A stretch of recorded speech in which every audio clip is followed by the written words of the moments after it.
Welcome back to another conversation between me and Bill Dwight. And our topics tend to be about public works. And today, we're going to expand our team of folks that are going to be having a conversation with us to include our integrated management planning team from the city and our private consultant. So I'll introduce those members of the team in a few moments here. But Bill, we brought up the integrated management plan in one of our previous discussions. Yeah. And this is an opportunity to get the public informed about what it's all about and what it means. And as we talked earlier, it's important for them to understand why we're doing this. Well, I just recently read in the paper and saw on television that Holyoke has now, through a consent decree, agreed to this management plan for one thing. And the reason is that the EPA, the Environmental Protection Agency, had mandated, or had actually there was a reported discharge that resulted in action that they're required to do by federal law. They contacted the Justice Department. The Justice Department proceeded to hold Holyoke liable. And the consent decree, as I understand it, essentially is an agreement between the Justice Department, the EPA, and the city of Holyoke on how they will proceed to avoid these future spills into the Connecticut River. And future penalties. So you're correct. Holyoke's been under a consent decree for a number of years to separate our combined sewer overflows. And again, we had a bit of a conversation previously about what that is. That's when our wastewater combines with our stormwater, and especially during rain events, it discharges into the Connecticut River along with significant water quality issues. We also are subject to a municipal separate storm sewer permit, and those are prescriptive requirements from the Environmental Protection Agency in the Commonwealth of Mass. There's 241 cities and towns that are subject to this permit, and Holyoke is one of them.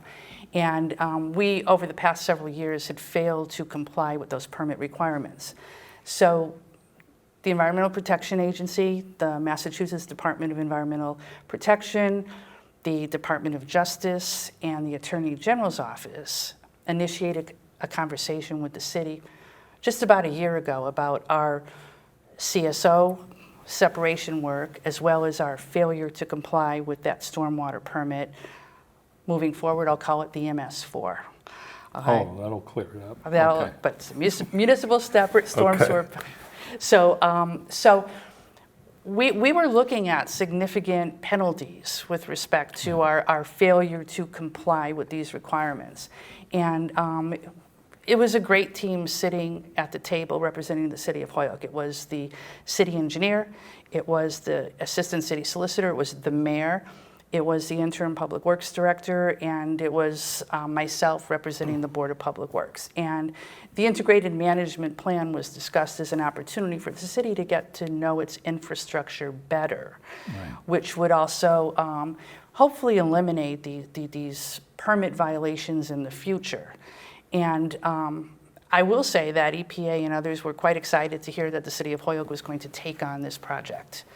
And so as a result of that, instead of literally the millions of dollars in fines that the city was facing, we have a fine of $50,000. And it's a lot of money, I'm not dismissing that, but it could have been much worse. And the integrated management plan is not only reducing that fine that we could have paid, but it's giving us a tool moving forward so that beyond just permit requirements, we're going to have an opportunity to make Holyoke's infrastructure better.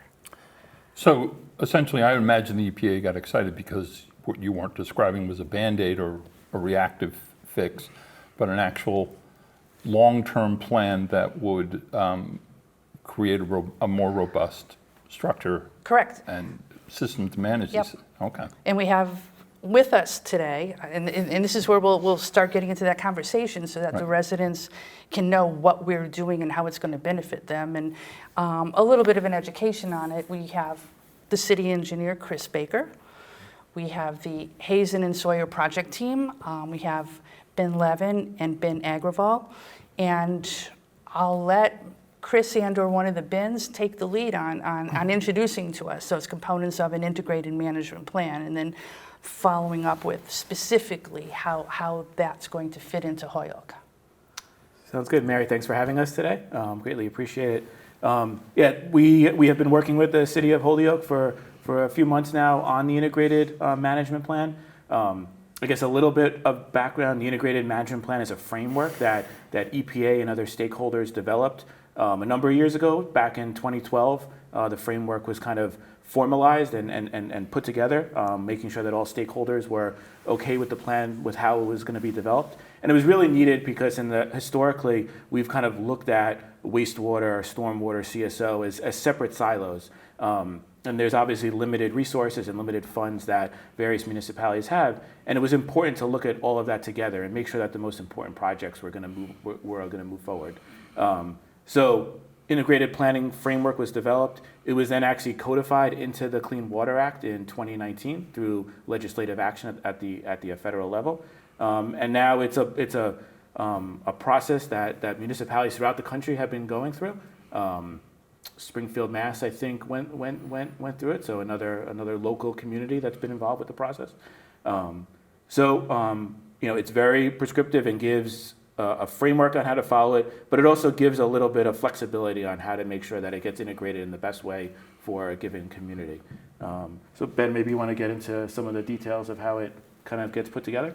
Yeah, and I think one of the key things about integrated planning is that not only does it take these different types of projects, stormwater and wastewater, and bring them together into one package, so to speak, but it also allows Holyoke to determine what's important for Holyoke, so that when this plan comes together, the projects that have the most benefits for the community and the environment and are economically favorable are the ones that get sequenced and occur first. So there's some specific parts of the plan, but if you boil it down, one of the first steps that we go through, and we've done with you in putting this together, is actually determining what are those criteria that are most important to Holyoke. And so typically, we look at criteria in 3 different buckets. There's environmental criteria, so that means it's a group of things that measure benefits specifically for the environment. There's economic criteria, and those are things that are associated with economic benefits for Holyoke and Holyoke's residents. And then social benefits, which again tend to benefit social aspects in Holyoke.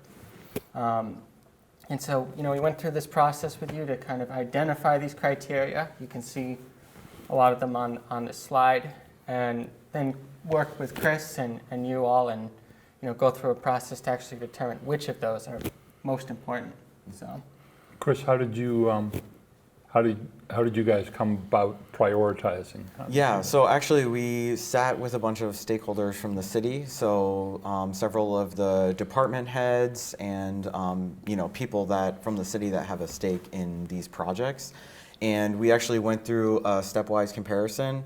So we would take criteria and they gave us buttons to rank, and so we could choose one criteria versus another, which one is more important to us. And so, each department head or individual would do that kind of coming from the perspective of, so I would do it from engineering. The sustainability and conservation director was there. He may, from his position and his perspective, may have, thought that the environmental factors are more important. There's also the Office of Community Development was there, so they maybe weighed the social factors more heavily. So we're getting this whole mix of comparisons of criteria, and so it really is kind of a balance of all the different department heads from the city that have an interest in these projects. One of the overarching things, of course, is, and the reason these systems were originally developed was health, community health. Was the Board of Health or anyone involved in that level? Yep. Okay. Yes. So you guys now have, so what's been laid out for you is the priorities. So what comes after that?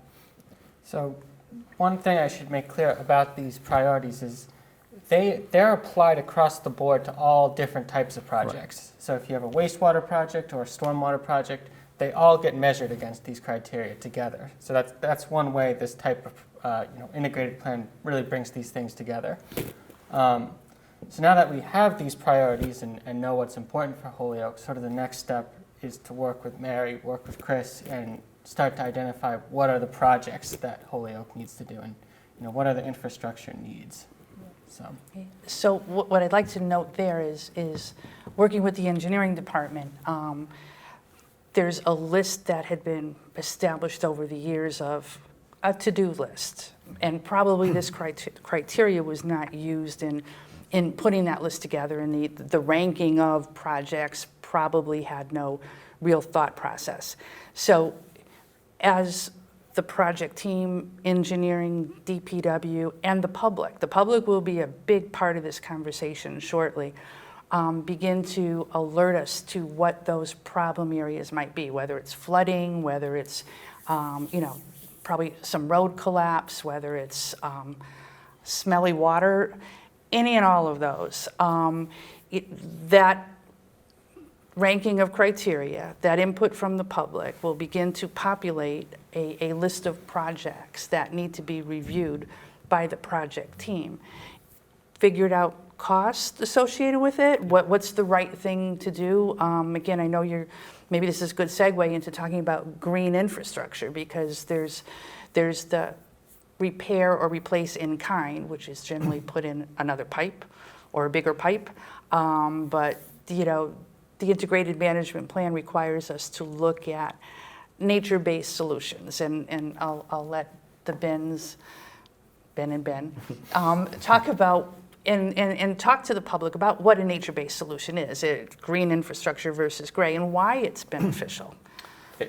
When we do this plan, it's important to take a step back. We have a list that the city's been maintaining of projects that are on the to-do list, but it needs to be even a broader look at this. And we also, the goal of this is to try to meet certain water criteria, certain health standards, but do it in the most cost-effective manner. So there's gray infrastructure options, which is putting pipes in, putting more catch basins in, putting in more concrete and steel. And those could still be part of a plan, and probably most likely will be part of a plan. But there's also green infrastructure options. Obviously, this is a very urbanized area. There's a lot of asphalt and there's a lot of concrete. And ways that we can reduce the amount of stormwater that's going into our stormwater system, which ultimately then mixes with sewage and during rain events can go out to the Connecticut River and other local streams. There's green infrastructure options. So putting in places where the stormwater would be collected and then be naturally kind of deposited back into the earth versus going into a pipe and then going through the wastewater treatment plant and out to the river. So Ben, I think we have a couple of pictures. There's, gray I think is what a lot of people are familiar with when they're walking down the street. They see a catch basin, maybe they're walking through a park and they see a pipe outlet. Sometimes we're not familiar with it because it's below the street. There's stormwater pipes, there's sanitary sewer pipes. In a CSO system, eventually those pipes combine together. There are regulators within the system that control the flow so that during dry weather, that flow goes to the wastewater treatment plant. During wet weather flow, some of it spills over and goes out to the local receiving waters because you'd overwhelm the wastewater treatment plant at that point. So this is just a graphic that we're showing on the screen right now of various infrastructure that kind of makes up green and gray. I think the next picture. So the receiving waters in this case would be the Connecticut River. For Holyoke, yes, yeah, it would be the outlet. Connecticut. Yep. And right, okay, good, thanks. Just trying to keep a pace, that's all. And one key difference with gray and green infrastructure is, you can kind of see in this picture, when you're looking at this gray infrastructure, it's a lot of stuff beneath the surface, and pretty much what you see is just a catch basin or an inlet. The water goes in and it's gone. So it's functional in that it gets rid of the stormwater and helps reduce flooding, but it's not necessarily some kind of community amenity in and of itself. Whereas green infrastructure is thinking about what can we do to manage the stormwater, but also provide another type of benefit. And so again, these pictures right here, just again showing gray infrastructure, it's buried infrastructure. You don't really see it it gets rid of the storm water, gets buried, and you don't really think about it. Whereas with green infrastructure, you're still managing the same stormwater, but now you're providing some sort of feature above the surface. So that could be, native plants or some sort of, landscaping or something like that, where instead of just picking up the water and immediately sending it into a pipe, you're kind of holding it there for a while. So it's a dual purpose sort of solution. You have landscaping and some natural plants, you're keeping the water there, and improving water quality. And this is to offset, as has been said, the impermeable surfaces that have been created over time, the roadways, the rooftops, the tennis courts, basketball courts, whatever, anything that water can't percolate through. Yes. And you're talking about creating things like retention ponds, swales, and rain gardens, things that would actually absorb and handle the water the way they used to before we showed up. And creating structures like that would mitigate the inflow, particularly, for instance, last night it rained like bejesus, and that could accommodate a fairly good portion of the runoff that we normally experience. It would reduce some of the peaks that we see. I mean, we're probably never going to reduce all the stormwater going into ultimately the CSO system, but it reduces those peaks, and then there's a better likelihood that the flow is actually going to go through the treatment plant and not go through that regulator and spill over the weir and go straight out to the Connecticut River. Right. There's infrastructure in place that captures some of that and holds it until the treatment plant can handle it. But if we exceed that capacity, then that's when it tips over the regulator and goes directly out to the river. Okay. And Ben, you noted that the infrastructure is below the ground. So the public generally doesn't see, and we talked about that, the idea that, it's not seen, so it's not thought of. But I'm sure, Chris, we've had this conversation this year with respect to the funding in the city's enterprise account. Mm-hmm. All of that forgotten infrastructure that's buried below the surface tends to announce itself when it breaks and fails to function. Yep. And then we have an expensive bill to pay in order to fix it. And, talk a little bit about, what those events look like. Yeah, I think one of the things, and one of the big things that we're going to deal with in the integrated management plan is the fact that a lot of the projects that have come up and the things that were on the capital plan originally didn't include things like replacing our 150-year-old sewer pipes. And it's something that it's necessary to put the money into that infrastructure ahead of it breaking. I think Essex Street is a great example of there's routinely sinkholes that have opened up on Essex Street because that sewer pipe has failed in multiple locations, and it's been fixed in certain spots, but then it just breaks in a new spot. So a capital project there would be to just replace the entire line so that every year we're not putting money into replacing each section of it. We do have an ongoing ARPA project right now for sewer lining. That's $2 million, and that is a great start. It was estimated to keep up with just the aging infrastructure. Every year we'd need to spend $4.8 million in replacing pipes just to keep up with the full account of all of the sewer pipes and stormwater pipes that we have in the city. So that ARPA project, if I'm correct, is actually investigating, it's televising the condition of pipes. So as the team moves forward with the integrated management plan, we're going to get a better idea of the condition below the surface. So that can be talked about with respect to what do we need to do first. So when you say televising, you mean scoping with a camera? Yep, exactly. Okay. Yeah. So there's a municipal colonoscopy. Yes. Yep. And then the pipes that are in good enough condition to be lined are being lined. So. And the line's just reinforcement systems that. Yep, that should last for 50 to 75 years. Okay. So okay. It's. I mean, to Mary's point, of course, we the citizens react when we see water bubbling up through the street, or for instance, recently in Springfield, an enormous water main that resulted in millions and millions of gallons of water and reduced water pressure throughout the city. They had to boil the water and so on and so forth. It was a system failure, an underground system, a great infrastructure system failure. So that's when we notice. But that's a crisis at that point. Yep. And what you're doing is what's known as prophylactic conduct. You're actually anticipating possible problems and then trying to fix them ahead of time. So again, the public's not going to see that. But that's not going to be demonstrated to the public other than there'll be a traffic annoyance when you dig up the road to redo pipes. Right. So, and this is what Mary and I have been talking about as well, is that the public's awareness of the value of the infrastructure and the people who work on it is not all that high. It's not the same way you would respond to the police or the fire department, for instance. When an orange light shows up, you just know there's going to be a traffic delay somewhere. So, yeah, I'm sorry. And That's I wandered okay. off No, again. no, I mean, and this is part of today's discussion, is introducing the public to this project that the city's undertaking. And we'll talk a little bit later about how the public will be expected to get involved, invited to get involved, how they can contribute to this conversation. And this is just the beginning, I guess, developing that baseline of what that integrated management plan is and what it means to the city.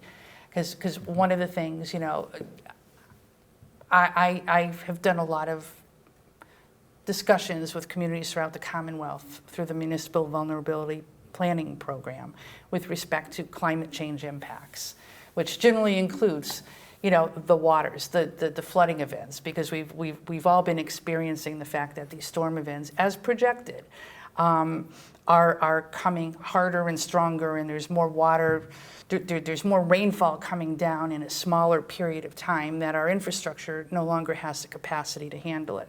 And one of the takeaways I always, had from researching climate change and sustainability is the understanding that the waters will always come. It's the ability to recover. And, talk about how that green infrastructure component, when the waters come, green infrastructure helps reduce that impact and the damage associated with structures and or, the threat to people. So I think, it's a good point because, when you think about green and gray infrastructure and then climate change specifically, they're all part of the solution. But again, where green infrastructure comes into it is, you're going to have to do something. And you say, hey, we're going to build something. Why not take the opportunity to provide a public amenity at the same time? And so again, here's another example. You can see in this picture, let's just say it's an area, a part of the street that experiences flooding from time to time. We know that's going to get worse with more intense rainfall. So you have to do something. And instead of just doing a normal, completely buried solution, green infrastructure is, let's take the opportunity and do something that's a public amenity as well. So, it makes the street look nicer, provides water quality benefits, and at the same time, pairs with the gray infrastructure to help reduce flooding from things like more intense rainfall.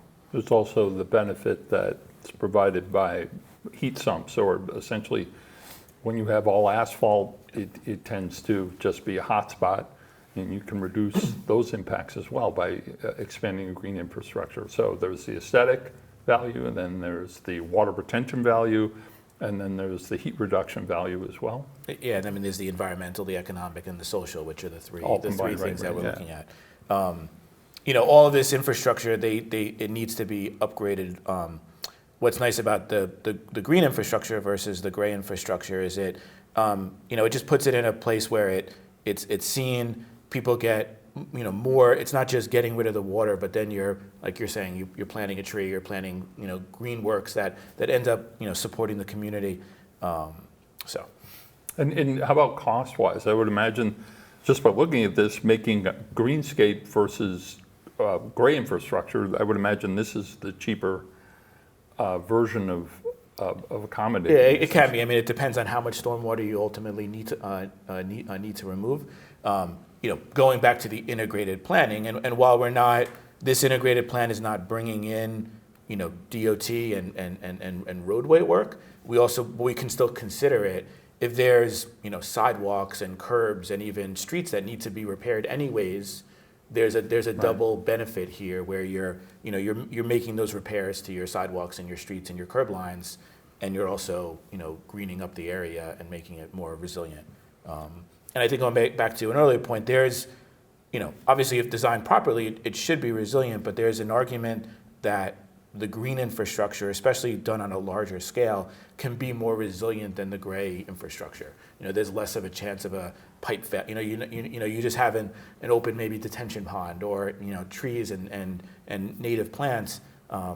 It's going to be more resilient to heavy flows that come through versus a concrete structure that could ultimately fail over time. So Chris, I would assume that with this, it would be combined with all design schemes for future road projects, I would imagine. It makes sense. That would be part of the prioritized criteria by which you guys redesign streetscapes. Yeah, I mean, that's the idea. In areas where we have enough room, especially along the roadways and the right-of-way width, that, we're able to keep our 5-foot sidewalks for accessibility and then add something like shown here, a bioswale on the road.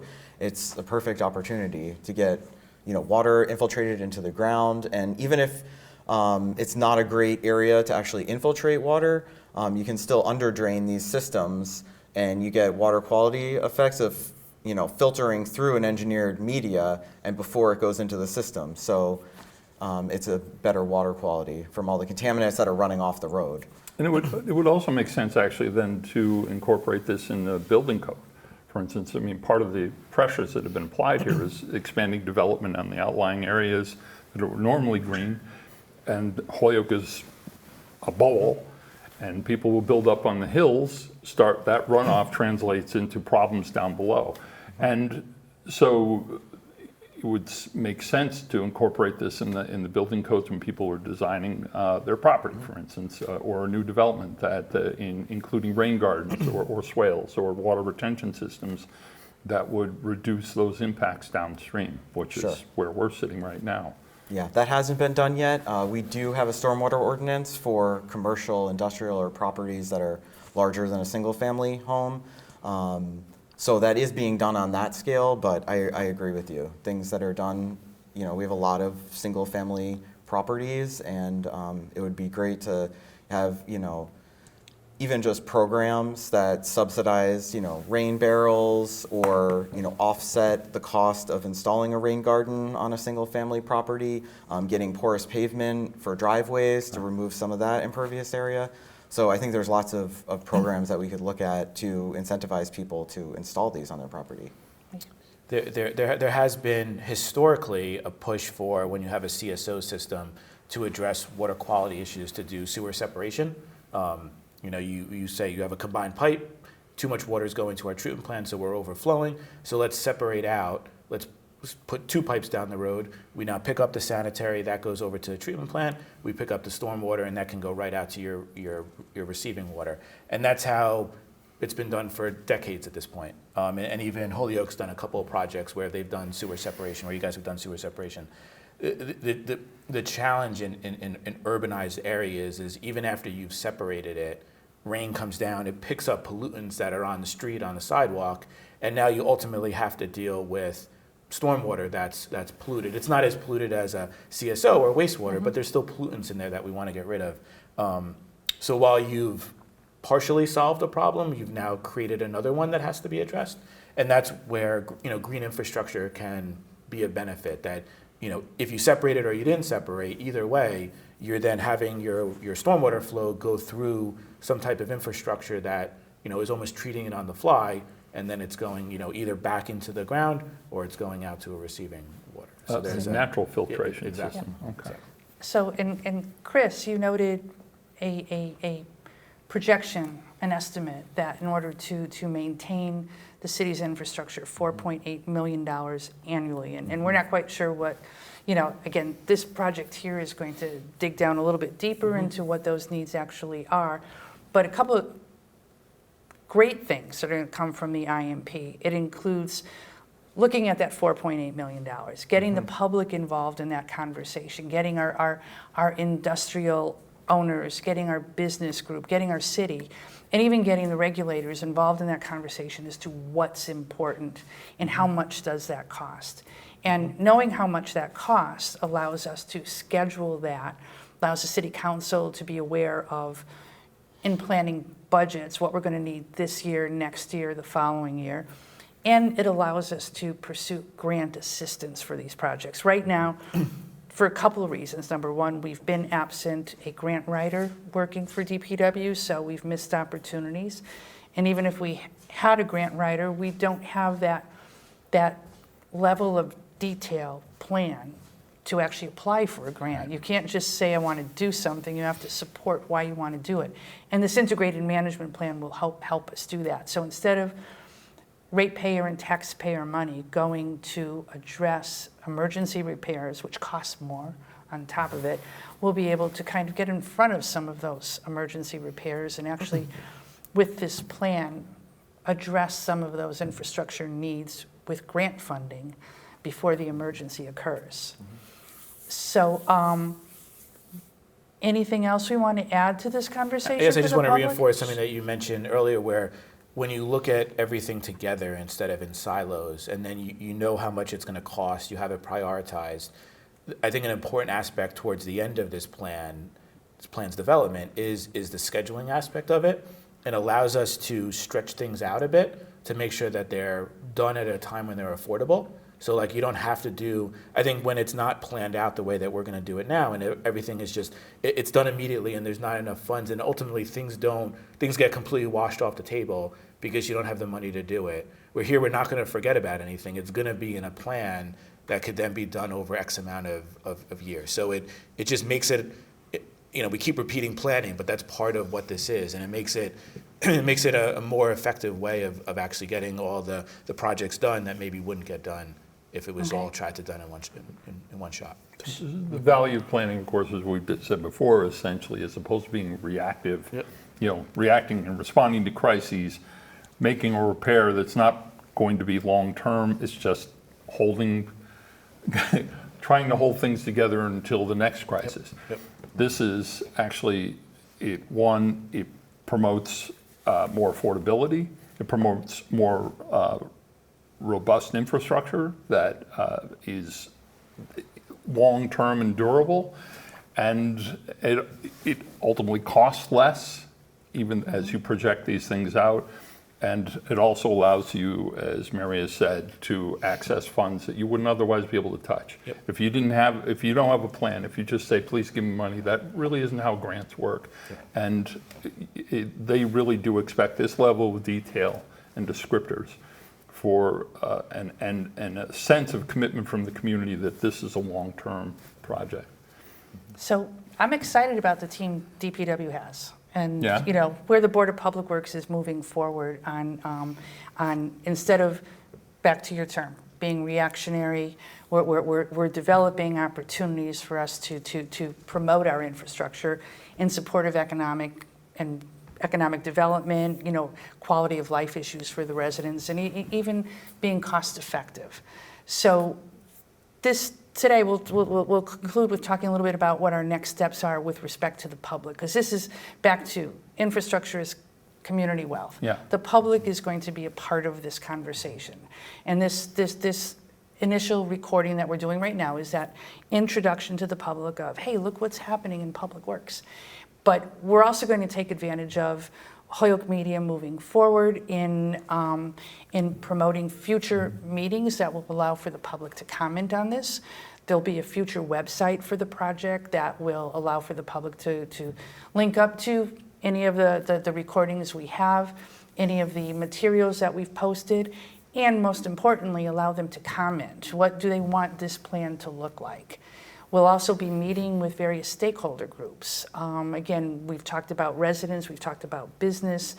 They might have their own unique needs when it comes to this. We want to hear them within their constituency.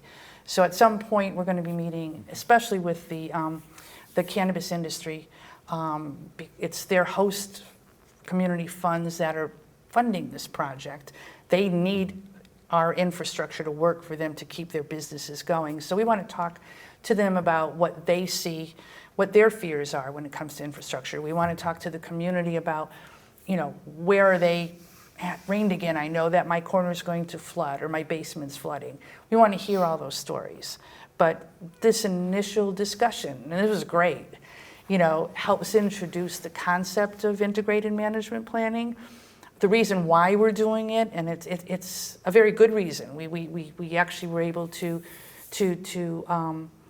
promote the city's responsible approach to infrastructure to the regulators in order for them to say, good idea, and we're subject to, and again, not to minimize it, $50,000 is still a lot of money, but it could have been a lot more with respect to a fine due to our previous non-compliance. So at this point, I would say to the public, thank you for listening to this great conversation with a great team. Bill and I will be having more conversations with probably this great team and others, but in the meantime, stay tuned to what the next steps are with respect to your role in developing Holyoke's integrated management plan.